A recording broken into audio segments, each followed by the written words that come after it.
जब धोखेबाज बेटे ने 3 मई से लागू होने वाले नए आधार नियमों का झूठा डर दिखाकर पिता की सारी पुश्तैनी संपत्ति हड़पनी चाही, तब एक ईमानदार अधिकारी के खुलासे ने बेटे का सारा घमंड चूर चूर कर दिया।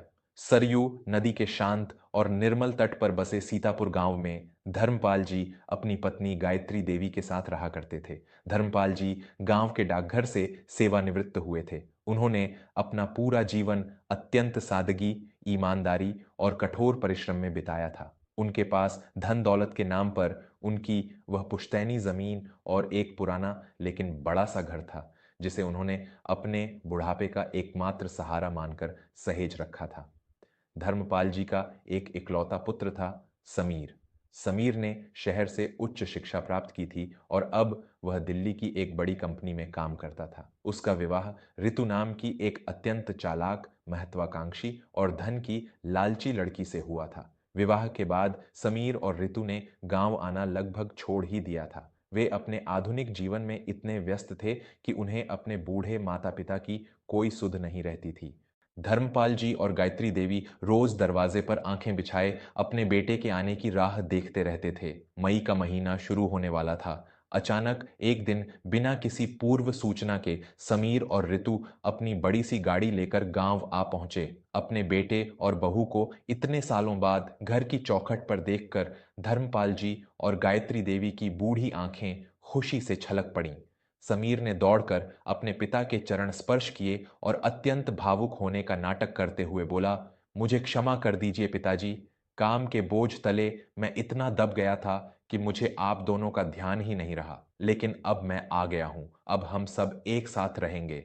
ऋतु ने भी आगे बढ़कर अपनी सास के हाथों को चूम लिया और मीठे स्वर में कहा, हाँ माँ जी, अब आपको कोई काम नहीं करना पड़ेगा। हमने आपके लिए बहुत सारे उपहार भी लाए हैं। धर्मपाल जी का सीधा साधा हृदय अपने बेटे और बहू के इस प्रेम जाल में पूरी तरह उलझ गया।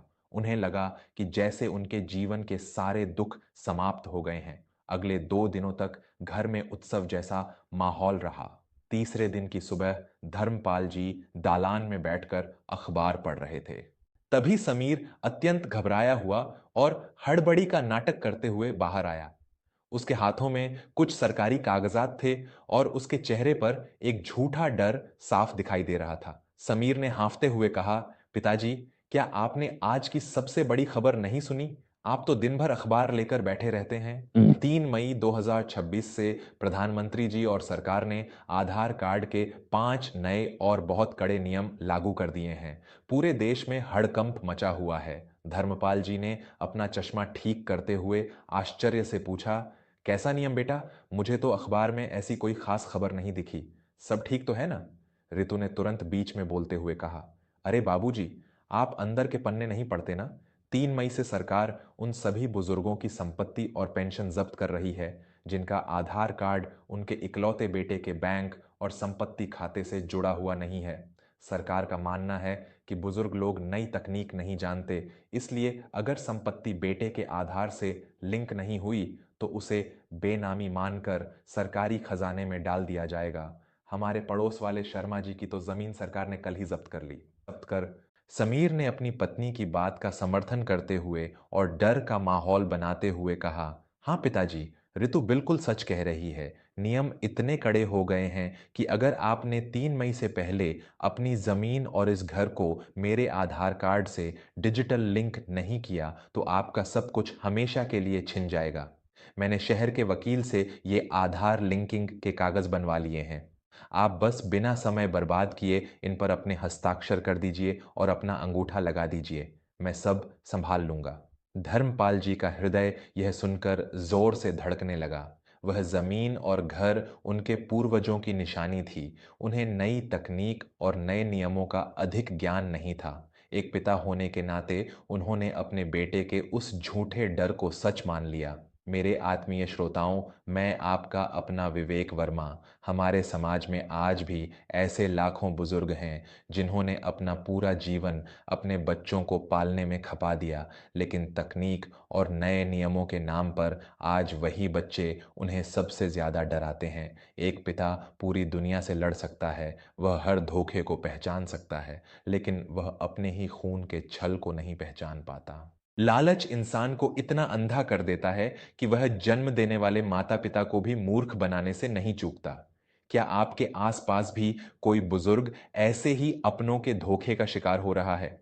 अगर इस कहानी ने आपके हृदय के किसी तार को गहराई से छुआ है और आप मानते हैं कि बुजुर्गों का सम्मान और उनकी आर्थिक आजादी सबसे जरूरी है, तो बिना एक क्षण गंवाए अपने इस परिवार वर्मा स्टोरीज को अभी सब्सक्राइब कर लें।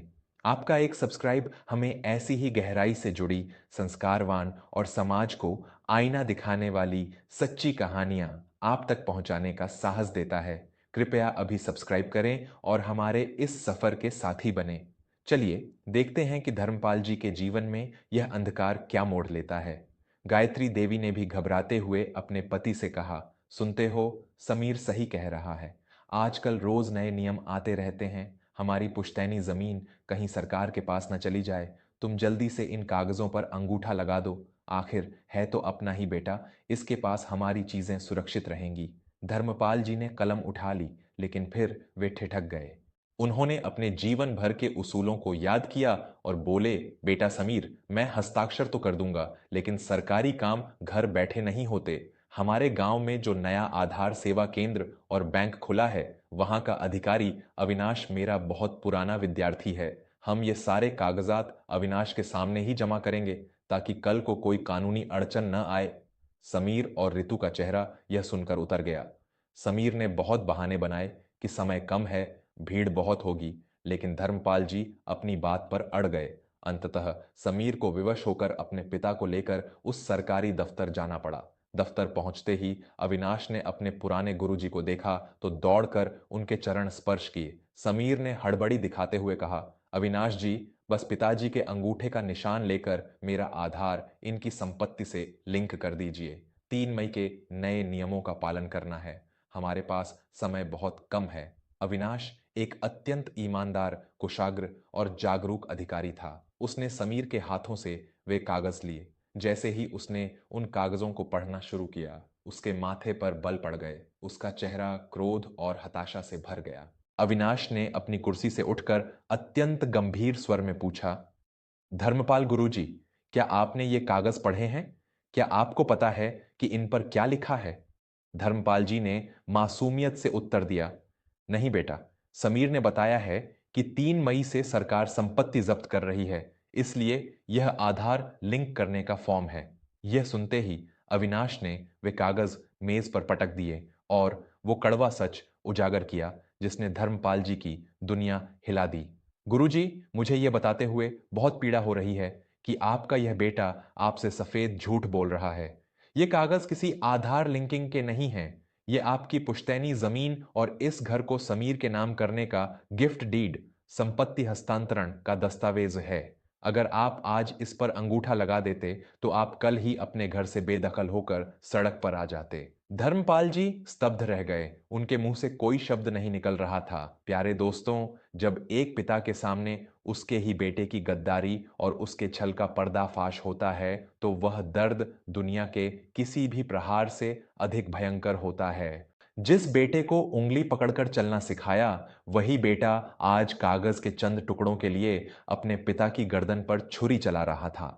हमारे समाज में बुजुर्गों के साथ होने वाला सबसे बड़ा आर्थिक शोषण घर की चार दीवारी के भीतर ही होता है। क्या पैसे की भूख ने आज रिश्तों को पूरी तरह से खोखला कर दिया है? अगर अविनाश की इस ईमानदारी और धर्मपाल जी के इस दर्द ने आपके भी अंतर मन को झकझोर दिया है, तो इस वीडियो को बीच में छोड़कर न जाएं। अपने हृदय की सच्चाई के साथ अभी वर्मा स्टोरीज चैनल को सब्सक्राइब कर लें। आपका जुड़ना ही हमारे लिए सबसे बड़ी प्रेरणा है। आइए कहानी के उस चरम बिंदु पर चलते हैं जहां एक पिता अपने आंसू पोंछकर अपने लालची बेटे को उसके जीवन का सबसे बड़ा सबक सिखाता है। समीर घबरा गया और हकलाते हुए बोला, तुम तुम मेरे पिताजी को भड़का रहे हो अविनाश। 3 मई से नए नियम आ रहे हैं, यह सबको पता है। अविनाश ने अपनी उंगली समीर की ओर उठाते हुए कड़कदार आवाज में कहा। चुप रह धोखेबाज, तू अपने ही पिता को मूर्ख समझता है। सुन ले 3 मई से लागू होने वाले उन 5 नए नियमों की असली सच्चाई। सरकार ने ये नियम बुजुर्गों की संपत्ति छीनने के लिए नहीं, बल्कि तेरे जैसे लालची भेड़ियों से उन्हें बचाने के लिए बनाए हैं। पहला नियम, अब कोई भी किसी बुजुर्ग का अंगूठा धोखे से लगाकर उनकी संपत्ति या पैसा नहीं निकाल सकता, क्योंकि बायोमेट्रिक लॉक की सुविधा अनिवार्य कर दी गई है। दूसरा नियम, किसी भी बड़े लेन देन से पहले पिता के पंजीकृत नंबर पर नहीं, बल्कि उनके एक विश्वस्त व्यक्ति जैसे मैं के नंबर पर भी अलर्ट जाएगा।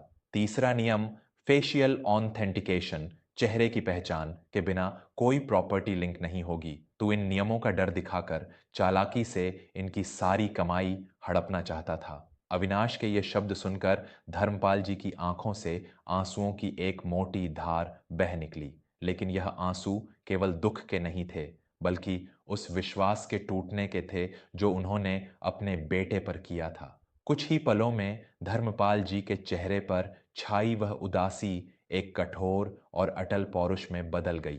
उन्होंने अपने आंसू पोंछे और अपनी लाठी को कसकर पकड़ लिया। धर्मपाल जी आगे बढ़े और उन्होंने अपना हाथ उठाकर समीर के गाल पर एक ऐसा जोरदार तमाचा जड़ा जिसकी गूंज पूरे दफ्तर में सुनाई दी। धिक्कार है तुझ पर समीर, मैंने अपना पेट काटकर अपनी जवानी गलाकर तुझे पढ़ाया और तू चंद रुपयों के लिए मुझे ही सड़क पर लाने चला था। तू 3 मई के नियमों का डर दिखा रहा था, आज मैं तुझे एक पिता का नियम दिखाता हूं।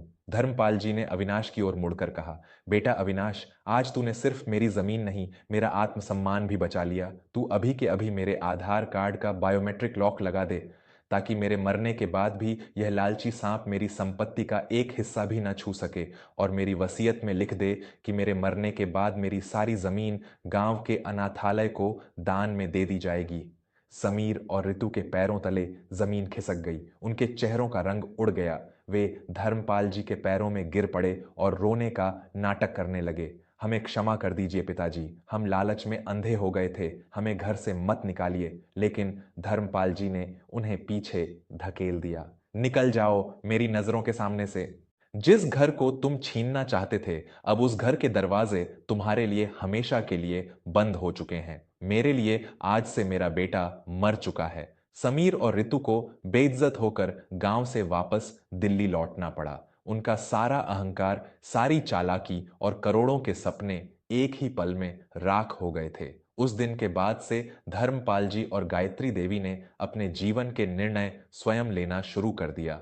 उनके पास अब सम्मान भी था और अपने अधिकारों की पूरी जानकारी भी। दोस्तों, यह कहानी हमें जीवन का एक बहुत बड़ा और शाश्वत सत्य सिखाती है। एक पिता अपने बच्चों पर आंख मूंद कर विश्वास करता है, लेकिन बुढ़ापे में अपनी आर्थिक स्वतंत्रता कभी किसी के हाथ में नहीं सौंपनी चाहिए। इंटरनेट और नए नियमों के नाम पर आज कई बुजुर्ग ठगे जा रहे हैं, और दुख की बात यह है कि कई बार ठगने वाले उनके अपने ही होते हैं। अपनी जीवन भर की कमाई पर अपना अधिकार बनाए रखें, क्योंकि बुढ़ापे में पैसा केवल जरूरत नहीं, बल्कि इंसान के आत्मसम्मान की सबसे बड़ी लाठी होता है। हमेशा सरकारी नियमों की सही जानकारी रखें और किसी के डर में न आए।